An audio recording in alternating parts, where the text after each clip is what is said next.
Hello, and welcome to the first episode of the Business Sense podcast. Our first guest is Naomi Drayton. She owns a hair care company called Hair Routines. Naomi, introduce yourself.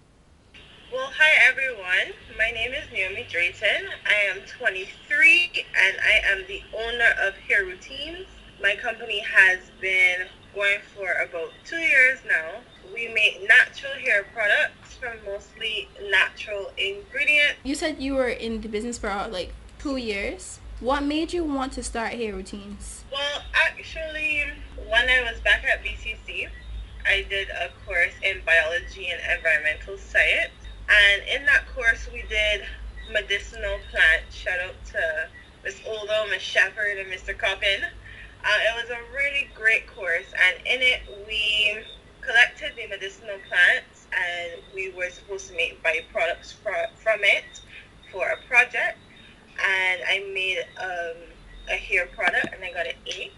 So it was really really good. I mean, it was one of the best I've ever used. And after that, about a year later, I was walking through Sheraton with my family, and I saw this lady selling her hair products, and I was like, I should do that with my products, and that started the long process of about 2 years, kind of on and off, of trying to create formulations, testing, and giving up when it was too frustrating, and trying again, and just getting confidence to start this company. So you actually engineer your whole formula and you make it yourself Yeah. at home? Yes, Oh. this is my office right now. You're a podcast, so you can't see it. But I'm in my office. It's a whole dedicated area for my formulating and producing. I wish you guys could see it because she has really inspirational messages behind her. It's a very cool setup, and she has her whole Hair Routines logo in the back.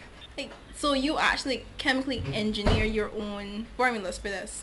Well, I did some research of stuff online as well, but it was also just the general knowledge. Mm-hmm. What I did from that course and things that you pick up, things that you did research on, what these oils are good for, what these plants are good for, and then try to put them together in the right mix to make what you want. Okay. So you say that your hair products are for all the hair types. Do you believe in the hair type sourcing source? I do. I think it is. I know some people don't, Mm-hmm. but I find it is helpful. For me personally, in my hair, I have about three different, what you would call hair types. And it helps me to know, kind of know, expect. People have expectations for their hair that's sometimes unreal. And so I know what to expect from my different hair types. If my hair is high porosity or low porosity, and all those things is what I know to expect. And so when I'm styling my hair, I would know what to do. So I think hair typing is helpful. You had a question before that. Yeah, I was asking, do your products cater to all hair types? No, it doesn't. It is more for a kinky, curly texture. I think from about three 3B to 4C in the hair type.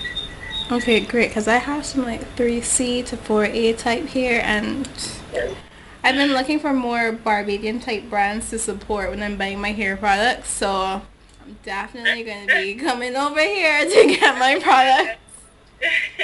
It was between you and Healthy Kings Botanicals. You know Oh, them? yeah, I know of them. They're definitely an inspiration. I like to see Mm-hmm. how they have grown.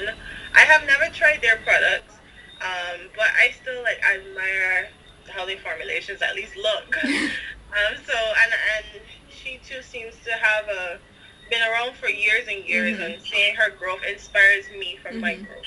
What were some of the challenges when you were first coming up with your business? One is being confident enough to actually do it, but then definitely it was formulations. It is not easy. There was a lot of trial and error, and it was about me being patient. I would take breaks in between. As I said, it was a 2 year process, When it really got to me, I just stopped for a little while and started back. But formulating is not easy because just a little bit more of this or a little bit more of that can really change the result that you get. So that was the hardest part, and then just being confident enough to put myself and my products out there. Yeah, I definitely understand you the confidence part there because my mom and my sister, they're both trying to start businesses right now, and it takes a lot of work to actually put it all together, and it takes a toll on you personally Yeah, to put your product out there, especially if you don't get the reception that you want in the beginning. for sure. That part really mentally is just like it discourages you. So are you, so now would you say that you're like at a place where you're more comfortable? I have my ups and downs. I would say that over the years, me and customers who have loved the products has been a confident booster. I still get nervous when people try it, but having that positive feedback really is a confidence booster to it. I know. Okay, so I saw on your Instagram that your last post was August, so you're still like actively pushing. Yes, I actively pushing. Yes, I think that hardest part again. I have a job and as well as running the business, and so it is very difficult. I wish I could just hire everybody that needs to do their little parts in the business, and I could just formulate. Um, social Running a social media page is hard, and you have to be very consistent with it, which I am not very much not very. Um, but I just keep trying because creating content, putting it out there, editing, just making it because my thing is quality over quantity. I see how quantity can help, but I want to be proud of things that I put out. You said something about working a job and still doing your business. So juggling that, how much time do you think that you're putting into the business? No. I would say my job is my second shift. I do the first shift in the morning. I come and then do this. I would say most evenings I try to put in about 3 hours. I don't really have a set amount of time, but with actually making my product, can take about that time, around that time. So I just use that time while I'm making the product, do some of the admin stuff, try to create the content. So about 3 hours or so. How is it that you do that now? Like, what do you have any special way that you like to market it? Um, my site for marketing is Instagram. It's a lot easier. Well, it's hard running one, so it's not easy to like run Facebook and Instagram. Right now, I also do YouTube a little bit more as indirect form of marketing. I watch countless YouTube videos and listen to other gurus sites of how to market your business. Lots and lots of research goes into it, and so I just take a little couple of tips and tricks from them. Also, word of mouth would be what is another one. I'm not so good at the word of mouth part because I'm pretty much of a shy person, so I'm not the best at these sale pitches. But other people who have tried the product, who have loved it, that has really helped their word of mouth as well. That's ironic that you said that because the way that I found out about you was through a friend of mine. She was here and we were talking about hair and hair products that we like to try. And she was saying like hair routines is something that you should try. She hadn't tried it yet, but she knew about your page and she was like, this is something you should definitely try to jump on and see if it works for you. Sounds pretty ironic. You see, like people that haven't even tried your products are here like promoting it for you. Really good. Makes me feel good. I'm glad to hear that. Working on the business yourself, like that's like is all you, 150% just you. Yes, but I find now I'm trying to, not me in terms of, I have great friends. I really do have amazing friends who help me from Jump Street with my logos and my labels and graphics for other things. Sometimes I message my friends, can you edit this picture for me please, like real quick. And they're wonderful. So it's not 100% me, and now I'm trying to incorporate somebody to do more of office admin stuff because I now that I'm in stores, I really want to make sure it's run like a business, run properly. So when tax time comes around, or just make sure the accounting is done properly. So I'm slowly trying to incorporate others into it. Oh, so you're slowly trying to build a team, like having a team backing you, like Hair Routines or a whole business, whole big business now. Okay, you said that you're in stores now. Yes, I'm in Paradise Beauty, the Bridge. Well, they have two locations, Bridgetown and Sheraton. Hmm. How did it go setting up that? Really well. I mean, I saw God's blessings when I was setting it up.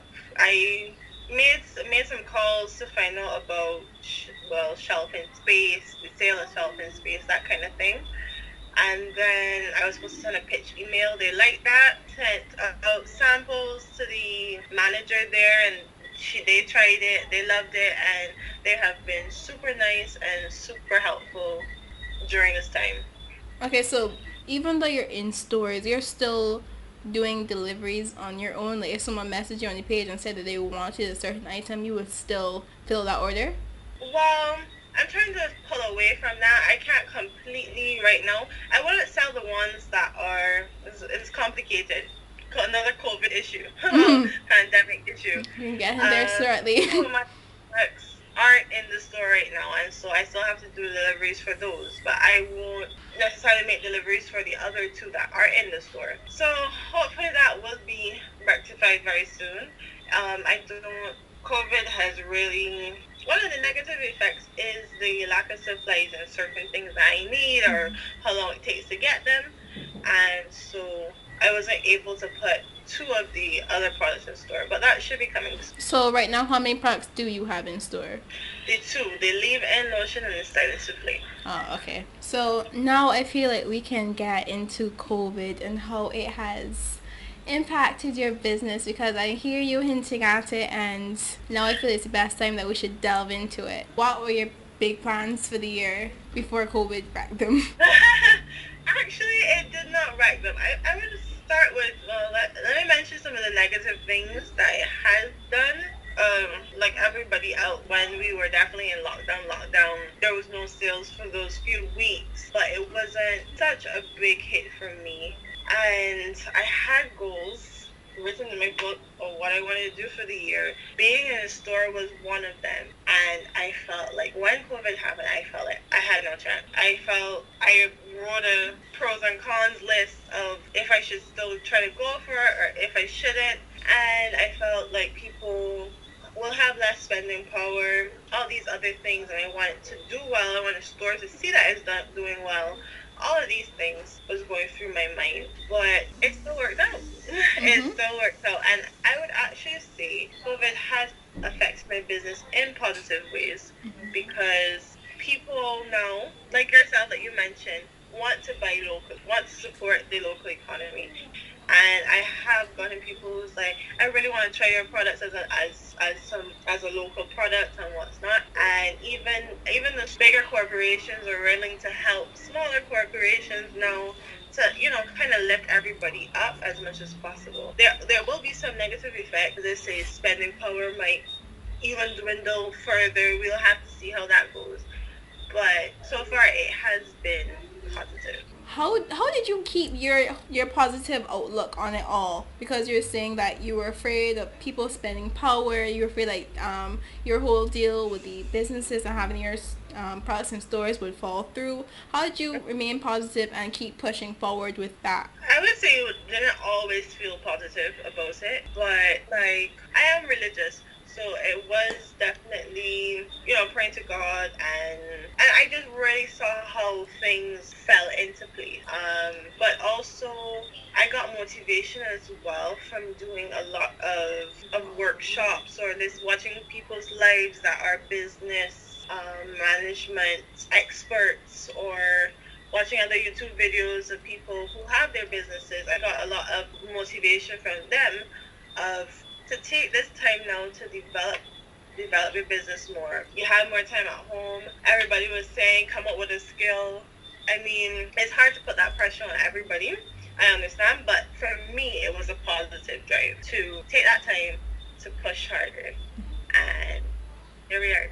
And do you think like you developed any new products during the time? Anything that we could be seeing coming soon? Like a little sneak peek could be coming in this interview. Well, I wish that was the case, but not really because, luckily too, I was one of the people who were considered essential, and so I was still pretty much at work Oh, through okay. most of Oh, the time, so I didn't have a boatload of free time, but the goal was to stock myself up to go into the stores, and when I was feeling confident in that, I'm going to work on my other drafts of products that I have that I'm thinking about. oh, what is your job? Your full-time job, if you I'm want to the say. quality control inspector at Ubisco.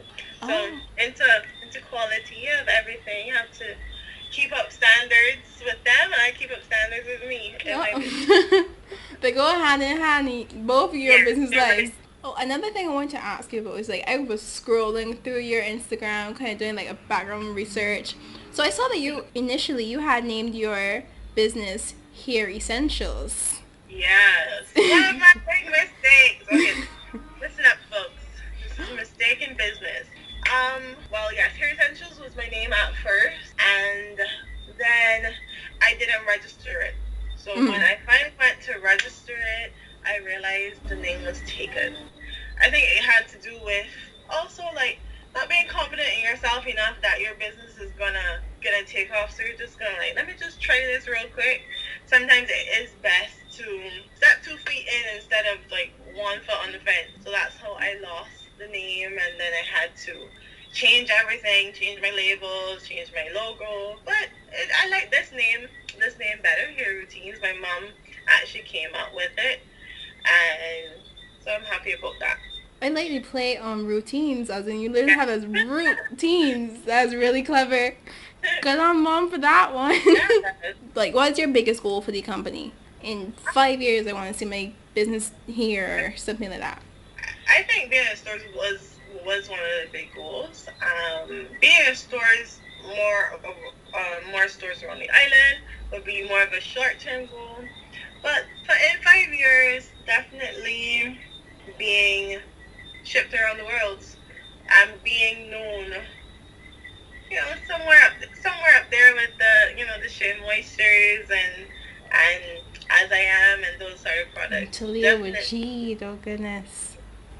I haven't even tried half of those things because I'm pretty basic when it comes to my products. I can't even lie. Like if I find something I like, I'm never gonna shift. I'm never gonna change unless I know that I actively want to try something new and trying to get something else. I get that. And you stick with what works. I mean, not being that having natural hair was a journey of figuring out what works for your hair. It's like a journey of self discovery at this point. Like it's a test of faith. Honestly, sometimes I just want to take the scissors and cut or texturize it again. We all have that feeling, and that's why I want to do with hair routines as well is like build a community as well, because having really natural hair is a lifestyle. I keep saying that, and it takes a routine, hair routines. But it really can get frustrating at times, and it really boils down to being confident, loving yourself, and loving your hair, and all those things. Hmm. Have you made any changes to your business since the beginning of the pandemic? Other than changes to some protocols when I meet people to deliver, not that much, not that many. As I said, it has put a strain in my getting my raw materials, and so I have to order things way in advance than before I need to, so that by the time I need them, they're here. So stuff like that, it has made me have to be more efficient and plan ahead for all the possibilities that 2020 has thrown our way. Mm-hmm. Oh, have you seen a decline in the amount of customers that would usually be ordering? So far, no. So far, no. But sadly, you hear more and more layoffs around the island, and so I have to think about that more, but for right now, I haven't seen a decline. And it hasn't like made you think about changing your pricing or anything like lowering the price because you know that people may not be able to afford it as at the price that it was before. It has been a consideration, but at the same time, things are more expensive.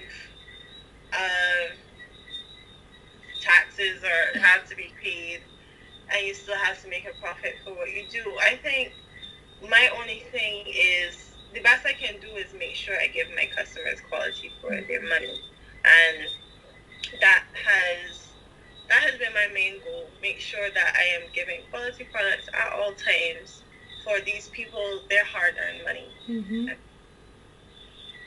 That was a great answer because I know that although people might say that this is too much money, at the same time, you still have to put your own money into the business and you have to Yeah. gain some sort of profit from it. You can't always lower the prices to suit what you. Yeah, yeah. Not so. I understand that. Okay, so I think that we might have to wrap it up now because I don't think that there's anything else that I need to ask. I feel like we touched all bases, we covered all the topics, and this was great. Okay, so where can we find you? You said Instagram. What is the handle? Yes, my handle is Hair Routines. It's AIRROOTINES. Underscore 246 is the Instagram handle, and as I said, my products can be found on WeFetch as well if you want them delivered to your home, and in Paradise Beauty, in the store in Sheraton and the branch in Bridgetown. Oh, you collaborate with WeFetch too. Yes, I do. Mm. That's really great for the pandemic, so that you don't have to come to you. You just deliver it over. Another good thing that has made me do I just sorry doing a lot of research, and I was doing a lot of webinars during that time. I met them on a webinar that I was doing with Sagicor, and it was like, wow, I never heard about this company, and now I could have the opportunity to be a part of that. So it was good. Yeah, because I think that this started during the beginning of the pandemic Yeah. too. Because I was actually researching them when I was at school because we were doing a group project on our topic was delivery, we're a delivery service. So they were one of our competitors, so to speak. Yeah. Yeah, I know all about WeFetch. They seem like a really good company. Yeah, I mean, there are others that apparently do similar things, but I just like how quickly they took an opportunity that was going on with the lockdown and stuff like that. Yeah, they sprung up quick. And they shot up and they started collaborating with everybody and they got together so fast. Watching them was so inspiring, honestly. Yeah, and they work well with entrepreneurs as well, small businesses. They're very understanding. Oh, well, that's good. So I hope you don't like overcharge to carry their products. To carry your products, sorry. No, not for me. Not for me. Not for me. Not on your end. What? Okay, in Barbados, what has your experience as a business owner been like getting all the ingredients for the products that you need and like generally stuff like that? Customs is the worst. The absolute worst. It's not easy. I try to source my things locally again with that whole support your own support as much as possible. There are some stuff that I can't get here, so I have to ship them in, but it is very expensive. And like one of the issues that I had recently with the pandemic is how I had to push back the store date so many times because my stuff was stuck in customs and I couldn't make my product. So it's not easy for an entrepreneur in Barbados, especially with all the taxes and other things. So it's not always easy to just do a startup. You think there should be like a tax ease or something for business owners? Like you fill a form with your registration number and They do it for big companies. I mean, right. of course, and the government needs to make money, but some of them are just too ridiculously high. There's some things that I pay double the value that I bought it for, or that kind of thing, and that part is frustrating. So big companies get it, so us little people who are just trying to make it should also get a bit of the ease. Because it can be a strain because profits versus the amount of money that you already sunk into a business, like Yeah, like for sometimes sure. it needs to line up. But confidence is definitely like a big reoccurring theme in your life. Like you have to have confidence to start your business, have to have confidence to start Yes. wearing your hair. So how did you gain all this confidence? I don't think I've definitely haven't gained it as yet. But because I know it is so vital for if you want to succeed, is something I always work on. Um, just believing in yourself and for me it is knowing that I put my all into my products and making sure that they are something that is quality and is good for my customers, so I would feel proud of it, and yeah, having confidence in them, and how they work. Has there ever been like a moment where a customer like came to you and said, like this is not working for me. I don't know what happened. It's not working. Can you help me? Or like they were just like really angry and disgruntled, and you were like, I don't know how to handle this. Thankfully, not much of those. I mean, in my 2 years, and it's always hard. It makes my heart race every time I message a customer like, "How is the product going?" Um, but like 99% of the reviews have been positive so far, and so that's great. I mean, I have over the years, 2 years, probably had like one or maybe two people, and I think the best thing to do is, well, what I do, my business is built on honesty. So I don't mind somebody coming to me and telling me this. I'm gonna have a conversation. Okay, maybe you can try it doing this. Maybe you can try it. Make sure your hair is damp or wet before you put it in. If you're trying to retain more moisture, that kind of thing. Even using the different methods, the lock method, sealing it in at the top with oils, anything like that. Give them pointers and tips.